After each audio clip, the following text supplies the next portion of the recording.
pound or hash. If you do not know your... Thank you. Please announce yourself.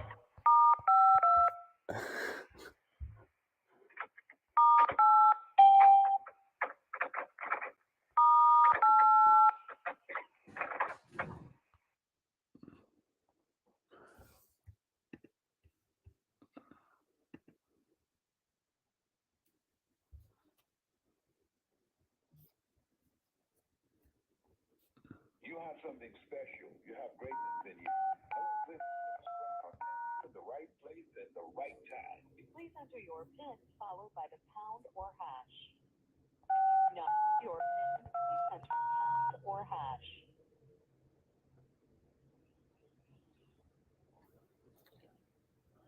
This live line tripping, y'all.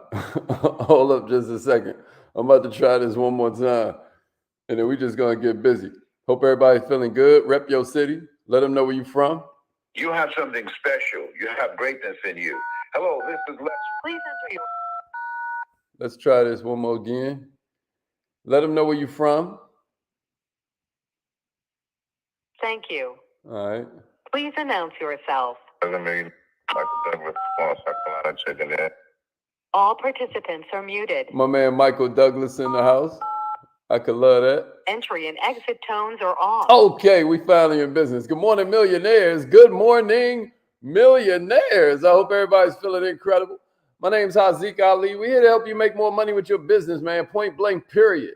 And if you feel the way we do, then maybe you share this with a couple entrepreneurs you know, or a couple people that need to be entrepreneurs, because goodness knows this economy is turning that into a necessity, not a hobby. You know what I'm saying, Ken? Yeah, my man Hakeem is in the house. The Ravens.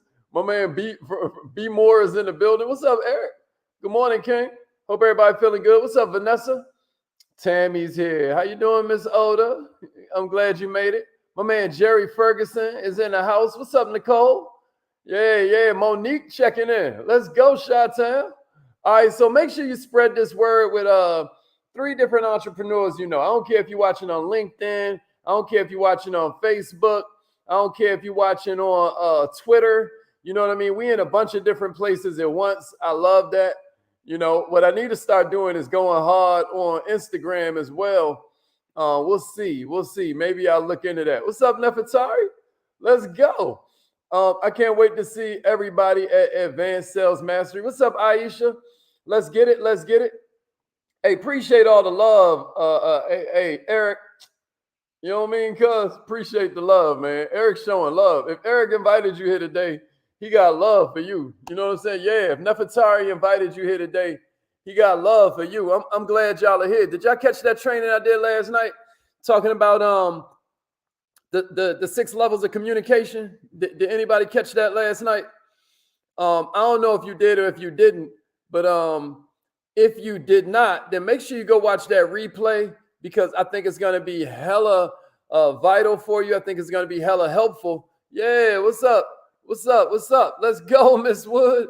I think it's going to be hella helpful for you. But whenever I'm teaching concepts like that, what a lot of people deal with is this idea of perfectionism. I got a good caption for you if you want to share this on your Facebook page. Somebody put this. Say, perfectionism is for the poor. Perfectionism is for the poor. That's going to be the theme of this morning's training. Perfectionism is a curse of poverty. It's a poverty curse. So you can say that either way you want. Perfectionism is a poverty curse. And then share that on your timeline. Or share that with your favorite Facebook group. Or share that in your favorite messenger group. Perfectionism is a poverty course. A poverty curse is probably a poverty course too. It's like a course in poverty. Trying to be a perfectionist. But we live in a culture where people look at perfectionism like it's a virtue. You notice that? you go on a job interview, you think you tricking the employer because they ask you for some bad qualities, and you be like, oh, well, I'm a perfectionist. But you don't really believe it's a bad quality. You just think that sounds real good in the job interview. Check this out. Perfectionism ain't cool, man. Over the centuries, that idea has been kind of embedded in our cultural collective consciousness. But perfectionism ain't dope, man. Perfectionism is what drives us to improve on past efforts. It does keep us working to better ourselves at every opportunity. And I know that sounds hella good, but it's time we also vibed a little bit on how damaging perfectionism can be. I'm going to tell you 5 reasons you got to stop striving for perfection and instead give yourself a happier, more fulfilled life. Yesterday, when I was telling about the 6 levels of communication, I was breaking it down. I was like, hey, what's your favorite way to break down your business? What's your favorite way to talk about your business? And some people like videos. Some people like, one-on-one. Some people like, FaceTiming or Zooming, right? I told him, I said, ain't no right answer. Let me tell you the right answer. Whatever you have the most fun with, whatever you have the most fun with. You know why? Because having fun is a force multiplier. Because what it's going to do is keep you from quitting. What it's going to do is keep you trying out a lot more tactics than you normally would because you're actually enjoying yourself. Perfectionism robs you of that joy. You know what I'm saying, Damon? Perfectionism is for the poor. Man, let them know. Perfectionism is a poverty curse. That's right, Samaya. That's right, Brandon. Perfectionism is for the poor. Ain't that a fact, Dr. Marilyn? So I'm about to give y'all 5 different reasons. I'm about to give you 5 different reasons that you should maybe leave this perfectionism stuff in the past. Fun is a force multiplier. Ain't that true, Tammy? I bet you never thought of it like that, but it's a fact, right? Because the more fun you have, the more you're going to be able to make it through trying times. And the more you're able to make it through trying times, the more confidence you're going to give yourself, the more self-esteem you're going to give yourself, the more ability and capacity you begin to give yourself. Because now you've been in way more scenarios than the next person. They were doing this study on poker players, right? And they were talking about how poker players of today will smash anybody from the past. Because in the past, when there was no technology, you playing one game. And that game might last 90 minutes. So if you're going hard, maybe you get in 5 games in a day. These poker players on the internet that can be doing 30 rooms at the same time. And the same time that other guy got in 5 games, this person's getting in 50 games. Over a week, instead of 25 games, this guy done got in 250 games. Over a month, instead of 100 games, this guy done got in 1,000 games. You get what I mean? The more you do something, the better you're going to get at it. But you're not going to do it more if you're still working on that first one because of perfectionism. Am I making sense? I'm getting ahead of myself a little bit, but somebody give it to me. Perfectionism is a poverty curse. And then share this with an entrepreneur. Share this with a well-meaning but underachieving friend of yours. Share this with a mentee. Check it out. Share this with a mentor and say, hold me accountable to this. Hold me accountable to this. Somebody hear me? So if you're ready for these 5, give me a 5 and a share, and we're going to get started. Y'all ready? Everybody ready? All right, here's the first reason that you want to erase your perfectionism. It leads to real high levels of stress, y'all. It leads to real high levels of stress. I don't care if you're talking about the 6 levels of communication I gave you yesterday. I don't care if you're talking about this prospects on demand class that we're doing this weekend. You can't be stressing yourself out trying to do everything perfect. A lot of times a perfectionist experiences these real extreme, excuse me for these hiccups, good grief. Perfectionism will give you this really extreme stress level because in their view, things are rarely good enough.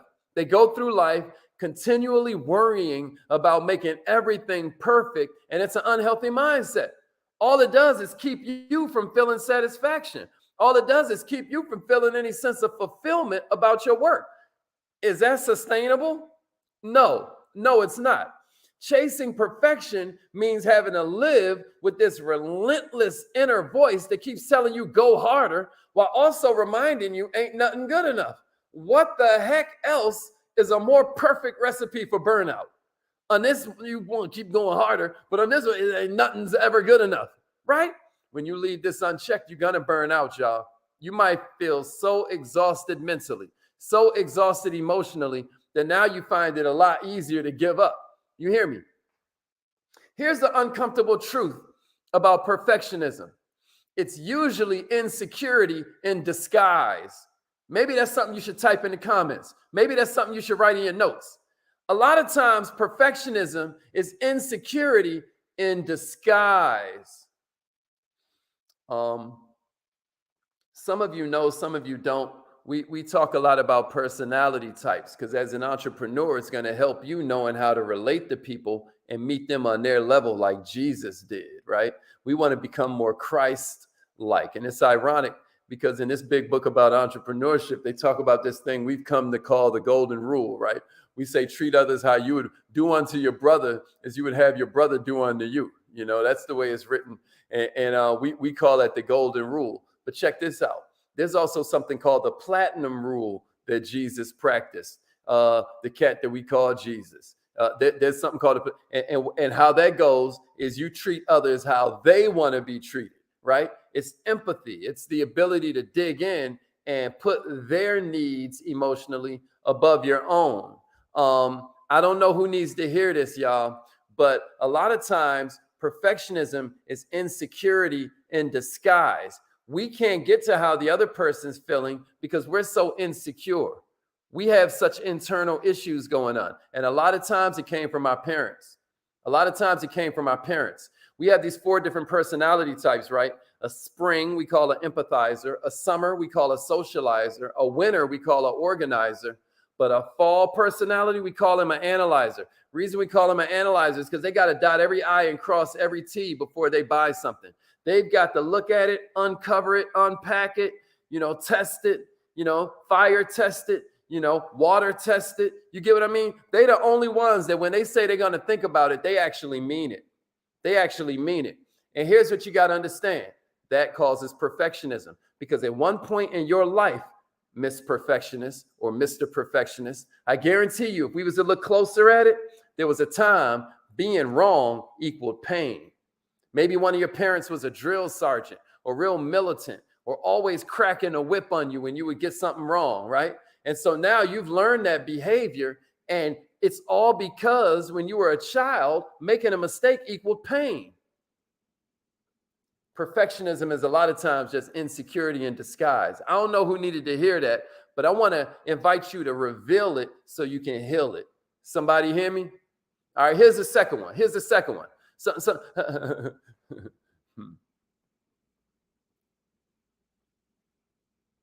Somebody give me this. Somebody say mistakes don't have to equal pain, and then give me a share. Mistakes don't have to equal pain.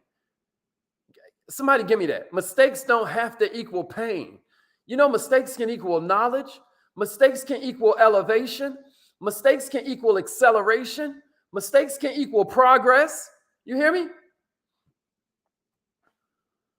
Here's the second one, y'all. If we kill perfection, we can start to deal with change a lot more comfortably. You've heard people say change is the only constant, right?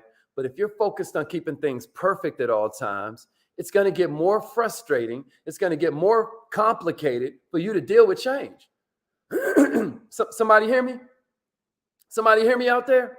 Check it out. You might set up the perfect schedule for yourself. Maybe you got your 90-day planner. You're getting busy all in that thing, right? Like you done filled it out perfectly. And then a curveball hit, right? It's like all of us, man, these 90-day planners are insane. I don't know if you got one. We call it a massive action planner. That's a story for another day. But the point I'm making is you'll do all of this planning. You'll set everything up perfectly, man. And then life will get the lifing. You hear me? Life will get the lifing. And if you're in the wrong mindset, then what happens is you be like, man, throw the whole day away. Just throw the whole day away, right? All the best laid plans go out the window in an instant. What do you do then? You can keep on stressing over this new situation. You keep struggling, right, to keep things perfect, or you can accept the change. You can get comfortable with this less than perfect path, and then you can bust a move. Dave Chappelle got he's one of my favorite comedians of all time. And he was telling this story one time about how, this one little white girl had got kidnapped. And when they discovered her, she was like a block from her house. This other black girl got kidnapped and she was back home the same day. And when they went in there, what happened? She had gnawed through the ropes and then just went home. And then Dave Chappelle ends the whole joint like, stop thinking, make moves. And then he uses this word like chick. But Dave Chappelle wouldn't say chick. He's like, stop thinking, make moves. Beautiful young lady. That's not what he said. If you know Dave Chappelle, you know what he probably put right there. But it's just a hilarious comedy skit. It's just a freaking, but what it's telling you is stop overthinking it, man. Somebody say, stop thinking, make moves. Stop thinking, make moves. You don't have to say what Dave Chappelle said, but if you Google it, I bet you can find it. You hear me? Stop thinking, make moves. Man, lady, stop thinking, make moves. Here's the third one. You ready? You're going to be braver about taking risks. When you erase perfectionism, see, the more you chase perfection, the more you stop yourself from taking risks. Because, oh no, we got to get this right. Perfectionism is often driven by an extreme fear of failure. It's low self-esteem at the end of the day. Because check it out. If we look at self-esteem like casino chips, anybody ever been in a casino? Anybody ever been in a casino? Check this out. If you've ever been to the casino, they take your money and they turn it into chips and all of that. And here's what I want you to think about. I want you to think of self-esteem as a rack of chips you got, right? I want you to think of low self-esteem as not having as many chips. Who's going to take the more risks? The one who's really fragile and they're like, oh my God, if these people laugh at me, I'm going to be destroyed. I'm going to be emotionally or spiritually bankrupt. Or the one who's like, man, give me, I'm going to place that bet. I'm going to place that. Like, let's say we at the roulette wheel. Give me 5 on 17. Give me 5 on 24. Give me on 20, right? I'm going hard, right? Because I got more listen, I got more chips. Right? Somebody give it to me in the comments. I got more chips. I feel good about myself. I congratulate myself for my small wins. I say my affirmations in the morning. I speak life into other people. I get value wherever I go. I got more chips. Millionaires, you're going to be braver about taking risks once you let go of this perfectionism. That fear of failure, that perfectionism, it creates a mindset where you tell somebody it ain't even worth trying if it can't be done perfectly, because my God, if I lose, I'm bankrupt. You shy away from the new opportunities now. You shy away from the different challenges. It could be all rewarding for you if you pursue them. This is what stops you from applying for that new job. This is what stops you from reaching out to that prospect that could change your business life. This is what stops you from creating a plan for partnering with that person that's in that position that could change everything for you and your business. It keeps you stuck in the same place. And now, instead of you having the possibility to grow a little bit bigger, instead of you having the possibility to go further, faster, with less effort, that fear of failure becomes a roadblock. Millionaires, once you let go of the need for perfection, you're going to be able to take new risks. You're going to be more open to new experiences. And check this out. One thing about a brain, it's like a parachute. It only works when it's open. Here's number 4, y'all. Some of y'all going to get that later. You know what I'm saying?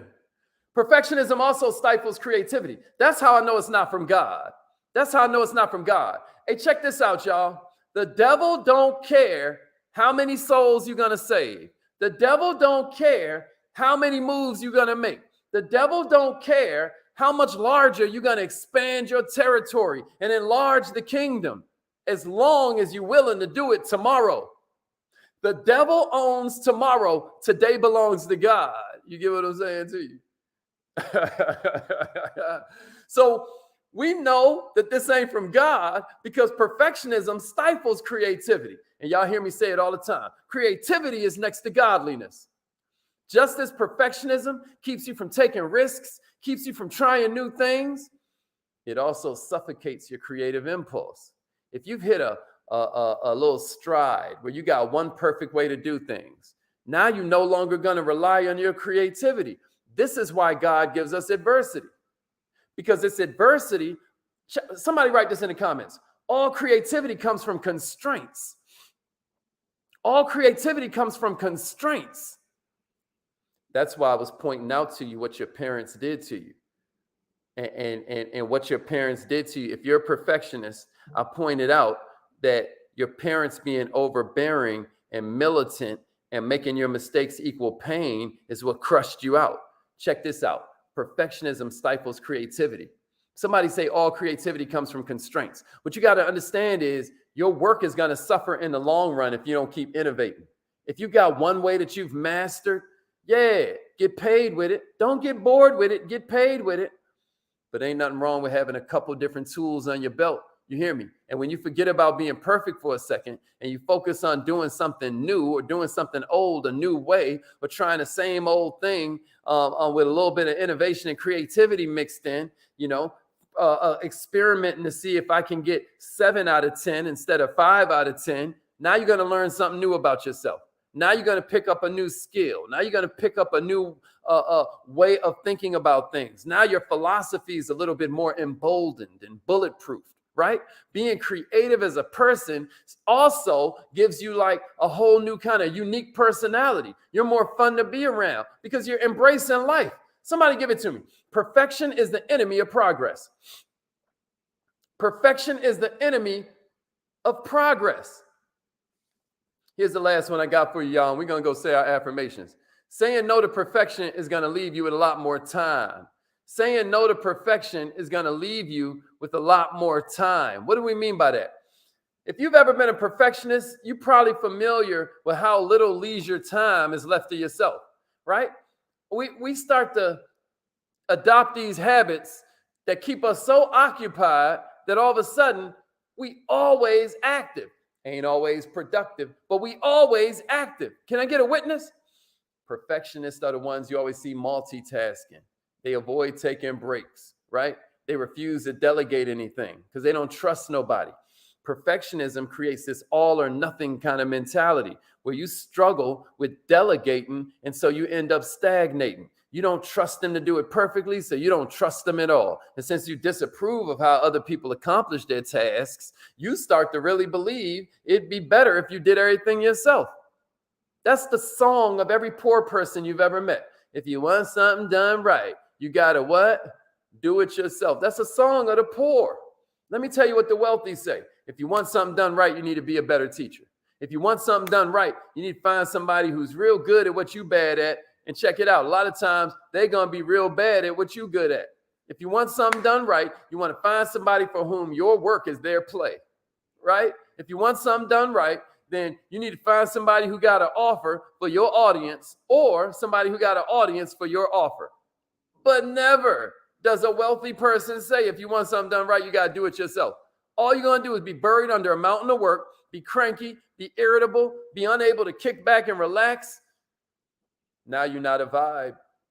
Now you ain't a vibe. So all I'm saying to you is that a lot of times, man, this perfectionism stuff is really insecurity. Striving for it ain't even a goal for us. Perfectionists often turn into their own worst enemies. They start to create problems. They start to suffer a lot of easily avoidable stress. If you will just learn to say no to perfection, at least every once in a while, you're going to replenish your energy, right? You can still chase excellence, but now it's like you got some fuel. You're allowing some fuel to pour in while you pouring all of this into perfectionism.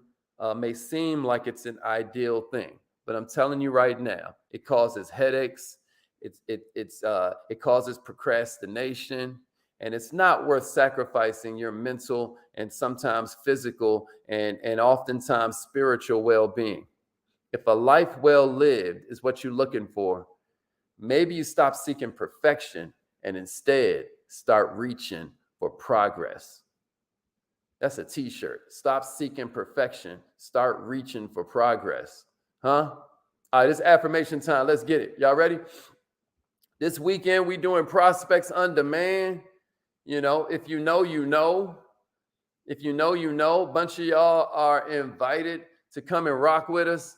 We getting ready for Advanced Sales Mastery. We about to have a ball in Atlanta, Georgia, June 9th through the 11th. At the time I record this, I know you'll be watching this a year in the future and whatnot. And I'm talking about June 9th through the 11th, 2023.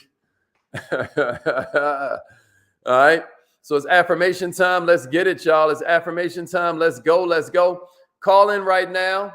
In the beginning was the word. In the beginning was the word. I still say the same affirmations every morning with a few changes that I was saying when I was sleeping in my car. You know, one of my mentees was like, yeah, this is one of my mentors. He went from homeless to a Bentley. And it's like, what's wild about that is that the first time I ever rode in a Bentley is when I bought one, you know? And I'm just sharing that with you so you understand. In the beginning was a word. In the beginning was a word. You don't get what you want, you get what you believe. And what we do every morning is we recondition our thoughts so we begin to believe bigger, so we begin to believe better, right? So we begin to believe easier. All right. Somebody hear me. Stop. Man, you better preach, Mrs. Goins. It's a trap. It's a trap. Anybody watch Star Wars? It's a trap. All right, it's affirmation time. Let's get it. Repeat after me. Say it like you mean it. Here we go. Here we go. I am